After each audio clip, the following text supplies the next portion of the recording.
ડીસાના કાટ ગામનો નવયુવાન નવીનભાઈ પરમારે લોકસભાની ચૂંટણીમાં અપક્ષ ઉમેદવારી નોંધાવી હતી। દલિત સમાજના મોટી સંખ્યામાં લોકો ઉમેદવારી નોંધાવવા સમયે હાજર રહ્યા હતા। સમગ્ર ભારતમાં જ્યારે લોકસભાની ચૂંટણીની જાહેરાત થઈ ચૂકી છે ત્યારે તમામ રાજકીય પક્ષો દ્વારા પોતાના ઉમેદવારો જાહેર કરવામાં આવી રહ્યા છે। ત્યારે બનાસકાંઠા જિલ્લામાં રાજકારણ શરૂ થઈ ચૂક્યું છે। ઉનાળાની ગરમીની જેમ રાજકીય ગરમાવો પણ જોવા મળી રહ્યો છે।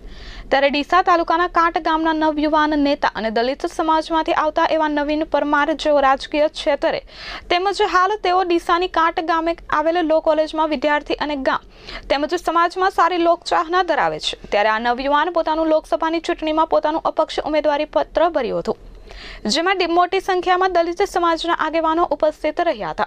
લોકસભાની ચૂંટણીમાં અપક્ષ ઉમેદવારી નોંધાવી છે ત્યારે દલિત સમાજમાંથી પ્રથમ અપક્ષ ઉમેદવારી નોંધાવતા રાજકીય ગરમાવો જોવા મળી રહ્યો છે।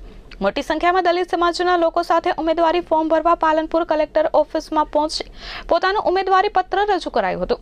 જ્યારે નવીન પરમારે જણાવ્યું હતું કે મારા સમાજને સાથે રાખી અન્ય સમાજનો સાથ સહકાર લઈને લોકસભાની ચૂંટણીમાં દાવેદારી નોંધાવી છે। ત્યારે બનાસકાંઠા જિલ્લામાં હવે રાજકીય ગરમાવો ગરમાશે તે હવે નક્કી થઈ ગયું છે।